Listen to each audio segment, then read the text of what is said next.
One person was killed in an explosion that took place in the Makumbura area in Homagama this morning. Police media spokesperson SP Ajit Rohana stated that suspicions have arisen that the incident was suicide. Nihal Basnayaka, resident of Makumbura in Kotta, was killed in an explosion that took place at around 5:30 this morning. 59-year-old Basnayaka was a father of two. Our correspondent stated that his wife had passed away around 8 years ago.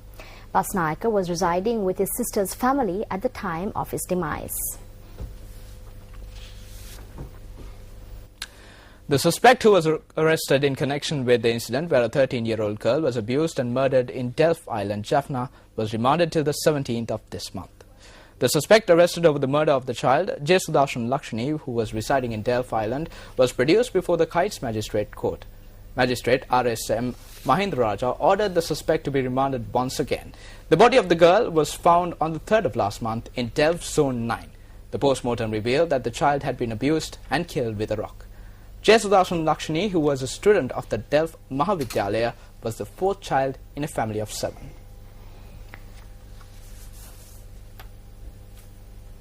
The United National Party convened a media briefing this morning.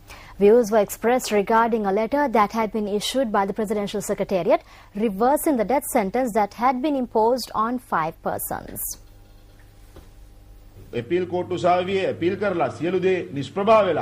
They lodged an appeal in the Court of Appeal and it was rejected. 5 murderers who were given the death sentence, not life imprisonment, but the death sentence, have been given relief. President's Senior Assistant Secretary Chitra Tilakaratne of the Presidential Secretariat has signed the document to ease the punishment on them from death sentence to 20 years in prison through the Justice Ministry. We are in an era where murderers not just charged for murder but proven guilty for killing 9 people have been released. SB Disanayaka and CB Ratnayaka visited the Bogambara prison on numerous occasions to see them. Now their sentence has been relaxed to 20 years in prison.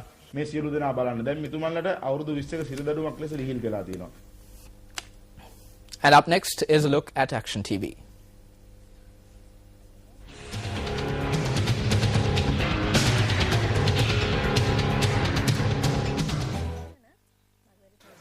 Wawinna South Village is the first agriculture village established under the Galloya Development Program, which was launched under a concept of DS Senanayaka.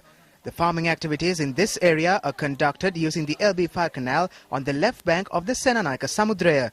Paddy cultivation activities are conducted in an area of around 100 acres, and for a period of 3 years, farmers have been inconvenienced in every season due to the same reason.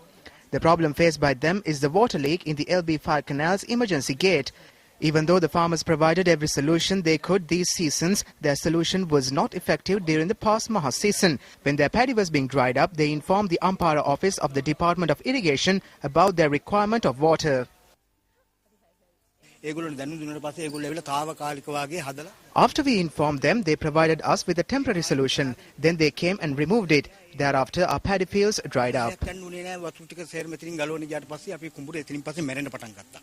Around 50 acres of paddy in the area have dried up owing to the lack of water. Even though the harvest of the remaining 50 acres of paddy land was collected, the delay in buying paddy further inconvenienced the farmers. The farmers charge that the officials are trying to put an end to their farming activities instead of providing a solution to the irrigation problem. With the beginning of the yellow season, some officials of the Department of Irrigation in Ampara and some officials of farmers' associations have come forward to provide a solution to this problem. This is the emergency gate of the LB5 canal, which is renovated by the officials using public funds. They have not done a proper job. They will not be able to carry out farming activities during this season as well. They brought in a backhoe and 2 machines and constructed this throughout 2 days. But after they released water, there was a leak yet again.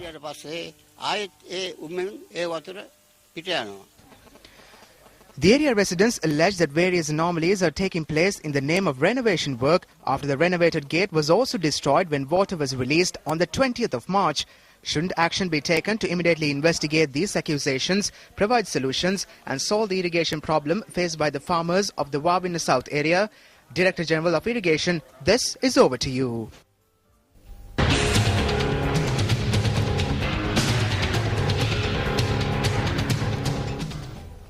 Now you can write to us about the problems that you face. News First is always ready to reveal the problems that affect the public through Action TV.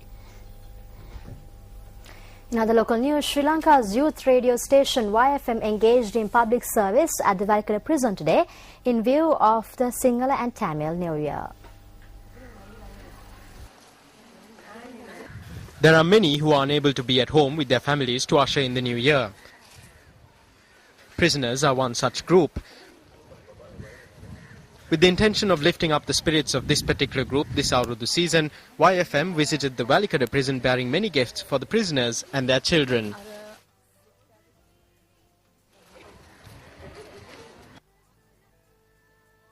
YFM came here today to the Valikada Women's Prison after we decided that we must celebrate the new year with the prisoners and the children who stay with them. This is because the children who have never committed a crime in their lives are also in prison.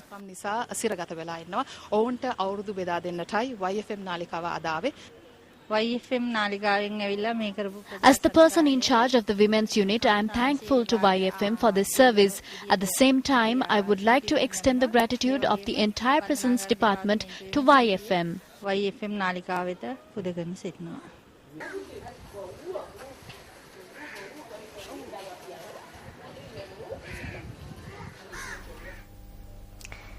The A9 road, termed as the main supply route to the Jaffna Peninsula, is the main link between the south and the north of the island.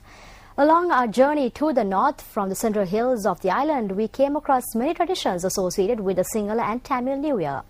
Tonight, on our special segment, in view of the upcoming Sinhala and Tamil New Year, we take a look at the Abattana area.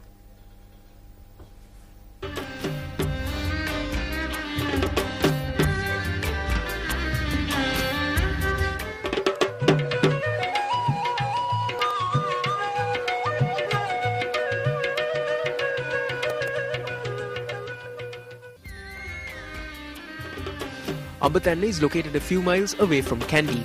During our brief visit there, we were warmly welcomed by David Ranasinghe and his family. Rajendran Kokulnath, who was part of this journey representing our sister channel Shakti TV, also received an opportunity to taste the Kandian delicacies at Ranasinghe's residence.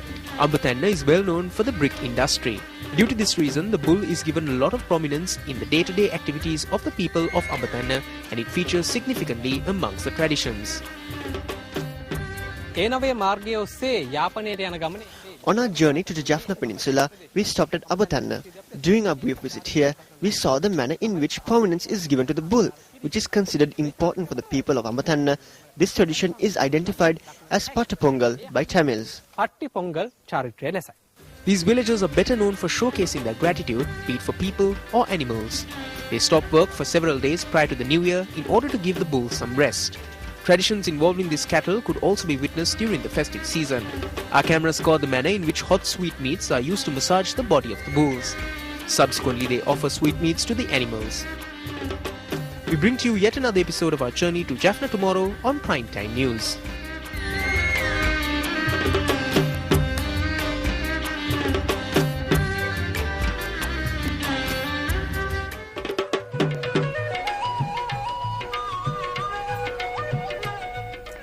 The Shilpa Yatra project, with the theme Build in the Present for the Future, which is aimed at strengthening schools, was inaugurated today at the Gunawardhana Vidyalaya in Dibbat, Panadura.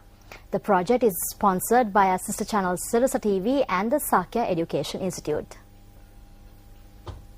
Out of thousands of applications received by Shilpa Yatra, Gunawardhana Vidyalaya in Dibbat was selected for the inaugural project. Gunawardhana Vidyalaya, which has a history that goes back over 100 years, is the only school that covers several villages. Sakya Institute gladly joins us in this venture with a social service project aimed at providing benefits to the education sector. We wanted to select a school around Colombo, Gampaha or Kalatura as our first project.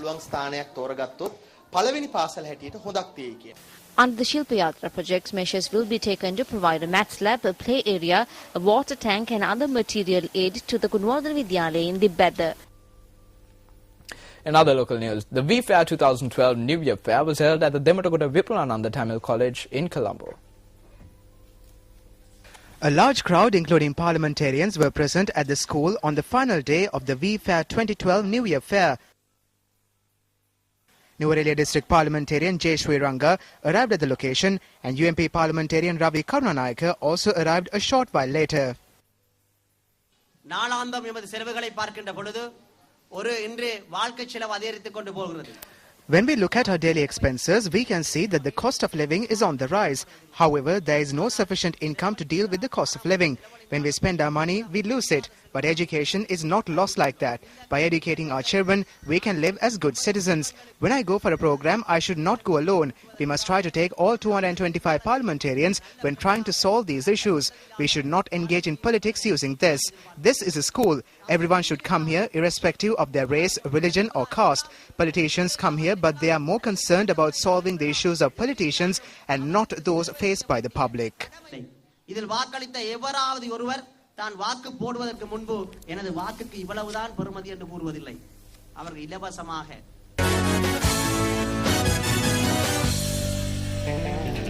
Very good evening to you. Welcome to Sports First with me, Suwan Fernando. Sri Lanka won its test status on the 17th of February 1982.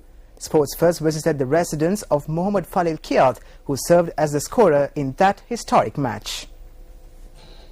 Mr. Archibald Pereira was also with me. He scored for England and I for Sri Lanka. Mohammad Falil, who has colourful memories of Sri Lanka's first test, was a student of Zahira College, Mardana. From 1985, he served as a scorer for the Moors Cricket Club for 13 years. He considers the opportunity to be the scorer in Sri Lanka's first test at the Pisara Oval as an important step in his career. Falil was also the scorer when Sri Lanka took on Kenya in the 1996 World Cup. Falil, who dedicated 54 years for the betterment of cricket, is now living a less fortunate life. Suffering from various illnesses, he lives in a rented house with his wife. From 2008, my eyesight got worse and now my vision is very poor. I am always indoors. I have helped cricket in Sri Lanka a lot and I love our cricket. Mohammad Falil Kiat dedicated his life to ensure the scoreboard kept ticking correctly. Is it not our responsibility to see that the twilight years of his life tick smoothly? The Sri Lanka women's cricket squad for the upcoming tour of West Indies was named today.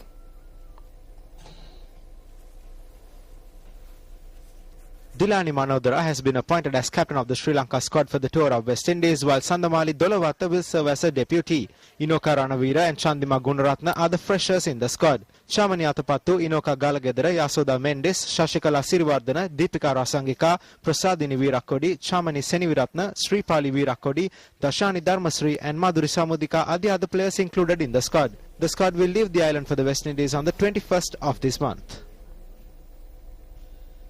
And finally, in sports news, the star of India's victory in the 2011 Cricket World Cup, Yuvraj Singh, arrived in New Delhi today after undergoing treatment for germ cell cancer in the USA.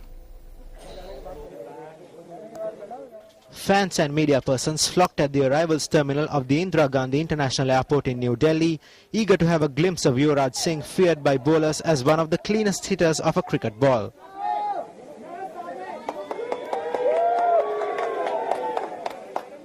Yuvraj, who had been recuperating in London, was received at the airport by his mother and they headed to their home in India's northern Haryana state.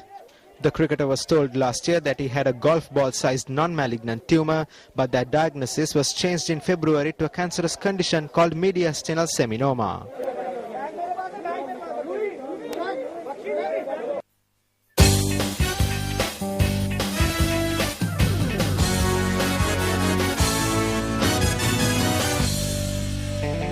And on that note, we wrap up this edition of Primetime Reviews. Remember, to read up on any of the stories that we aired tonight, you can simply log on to www.newsfirst.lk.